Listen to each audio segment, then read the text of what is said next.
Natural ranking on search engines, but what we really mean is Google, is a really good way to get visibility for your business. Now, while a lot of people want to rank highly on YouTube or Instagram or on their TikTok, all of these things are not within your actual control. And so it's much better to post to those social media platforms, but as a tertiary method of outreach in order to capture your own audience on your website, but also in your own mailing list so that you can independently contact them and never have an algorithm screw you over.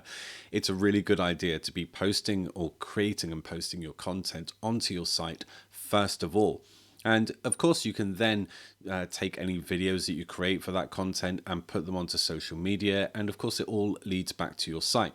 The main thing that this does is that you end up with your website being the source of lots of industry information that reflects and works for your business. A main benefit of this is that your website ends up becoming a catalog of information in your industry and in your sector. And of course, as Google or search engines start to have faith in your expertise and your experience, it will start bringing you natural traffic. So we can rank our normal pages, so our homepage, our about page, our service pages. These should all have good on-page SEO so that they are naturally ranking. However, it's really in content marketing, so using your blog or writing up articles, that you can start to rank naturally and become visible as a business. Now, before I go into how you can get a bit of a content marketing plan together on your service industry, I'll just add that this isn't just about writing articles, boring, or we're just writing articles. It's really encouraged to create a video version of your article, or of course, you could even podcast it. In fact, using content across all of these different platforms is really encouraged. And I'll give you an example. If you do a video such as this, you can also take the audio and put that into a podcast. You can take the written version of this video and put that into a blog. And then you can have all of that on your blog page on your website. So of course, on my YouTube videos, I might say, hey, if you would like further information or the template I've just mentioned, click the link in the description below. And that will obviously take somebody to the blog post page.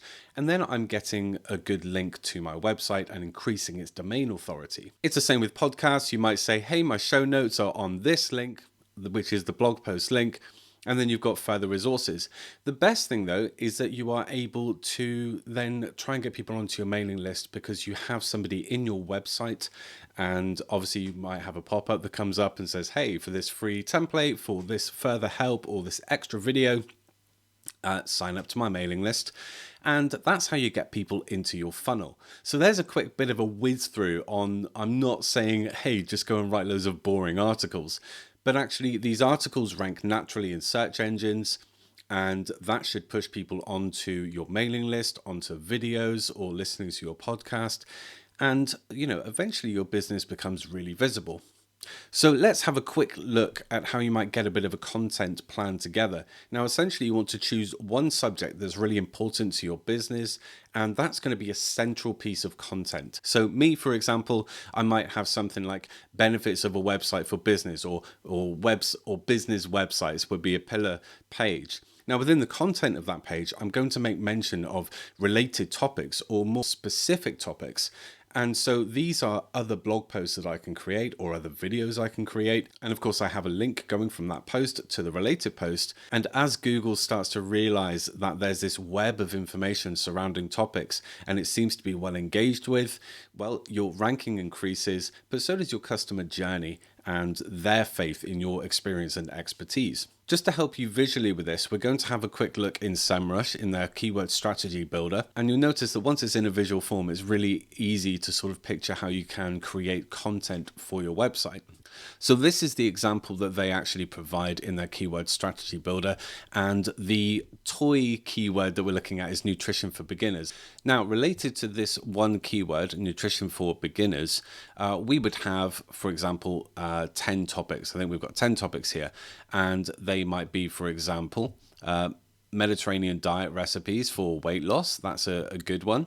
course, in the middle here, let's have a look at this one. We've got free keto diet plan NHS. So this is a really good pillar page on the subject of nutrition for beginners, and this is a topic in and of itself. And so from free keto diet plan, we might also make mention of keto meal delivery. We could talk keto UK. I don't know if that's the best one, but then 1.7 in terms of volume. This is a very easy one to think of mentioning within this blog post. So we're talking about free keto diet plan. That's what's gotten someone to our website.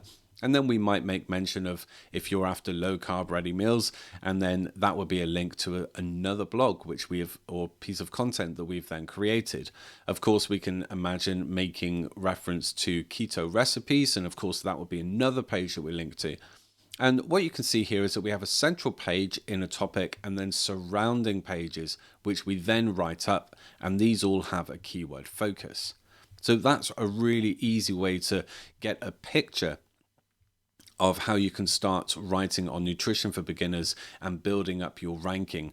Let's look at another one. We have a central piece of content here, just looking for the keyword healthy snacks, and then as subpages, we might write up all of these different pieces of content, and that would support the topical authority that your website has.